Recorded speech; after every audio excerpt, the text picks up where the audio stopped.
Berlibur ke Seoul belum lengkap rasanya jika belum berkunjung ke Istana Gyeongbokgung. Para pecinta drakor pasti tidak asing lagi dengan Istana Raja Korea ini. Istana terbesar dalam sejarah dinasti Choson ini memang kerap jadi lokasi syuting drama Korea. Sejumlah drakor terkenal seperti Goblin hingga My Sassy Girl, lokasi syutingnya juga di sini loh. Sayangnya, kamu akan sulit bertemu aktor atau aktris drakor favoritmu di sini. Karena jadwal syuting biasanya di hari Selasa saat istana ini ditutup untuk umum. Nah, selain hari Selasa, kamu bisa masuk ke istana ini mulai pukul 9 pagi. Sebaiknya kamu berangkat pagi-pagi, terutama di hari libur. Karena antrian pengunjungnya akan sangat panjang. Tiket masuknya cukup murah, yaitu 3.000 won atau sekitar Rp35.000 untuk dewasa dan 1.500 won atau sekitar 18.000 untuk anak-anak. Pembelian tiketnya bisa dilakukan secara mandiri melalui mesin ini. Tapi pengunjung juga bisa masuk secara gratis loh. Caranya dengan memakai hanbok atau baju tradisional Korea ini. Istimewanya lagi, kalau kamu pakai hanbok, kamu bisa masuk dengan jalur khusus tanpa harus antri panjang dengan pengunjung lain. Nah, buat kamu yang gak punya cukup waktu buat berkeliling di dalam, kamu bisa menonton atraksi di depan gerbang utama.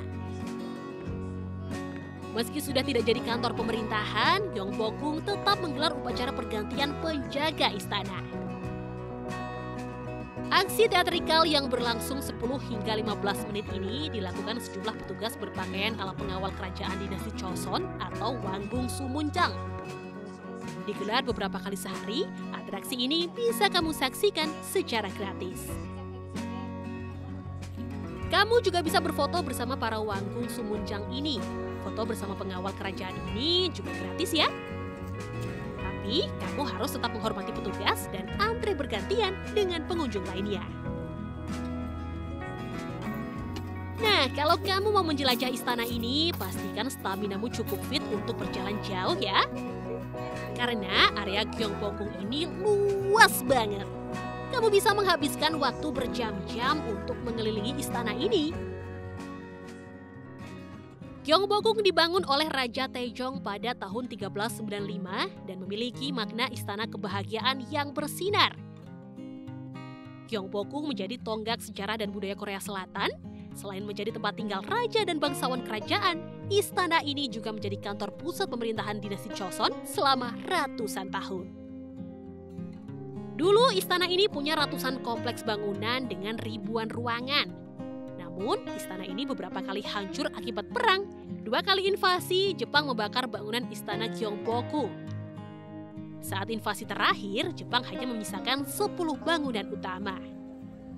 Hanya 3 bangunan dari rekonstruksi akhir tahun 1800-an yang berhasil selamat. Selama beberapa periode, berkat kerja keras para arkeolog, beberapa kompleks bangunan istana berhasil dibangun kembali. Salah satu bangunan asli peninggalan abad 19 adalah bangunan utama Aula Singgasana Gyeongbokgung. Aula ini adalah simbol martabat dan keagungan raja. Di dalam Gyeongbokgung terdapat singgasana raja sekaligus menjadi kantor utama raja. Di aula ini, raja terdahulu bertemu dengan para pejabat untuk membahas masalah kenegaraan, menyambut tamu asing, hingga upacara penobatan raja. Selain di aula ini, audiensi juga kerap digelar di halaman depan Gyeongbokgung tak jauh dari gerbang utama istana.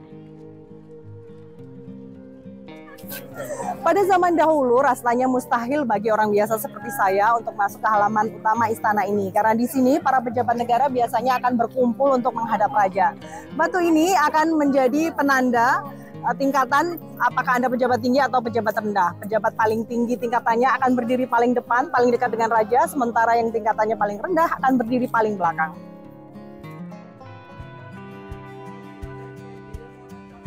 Bangunan abad 19 lainnya yang berhasil selamat adalah Pavilion Gyeonghwaru. Pavilion ini dibangun di dekat danau besar, menawarkan pemandangan menakjubkan seolah mengapung di atas air. Zaman dahulu pavilion ini menjadi tempat jamuan formal hingga tempat rekreasi keluarga kerajaan. Bangunan asli peninggalan abad 19 yang lain adalah Paviliun Hyangwonjong. Paviliun berbentuk pagoda ini dibangun di pulau kecil di tengah kolam teratai. Suasana syahdu di kompleks ini seakan membawa kita ribuan tahun ke masa lampau.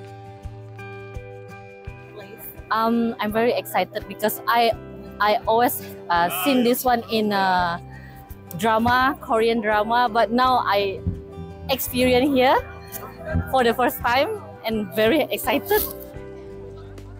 Suasana masa lampau makin terasa dengan lalu lalang pengunjung yang mengenakan hanbok. Ya, cosplay dengan hanbok memang jadi favorit di sini.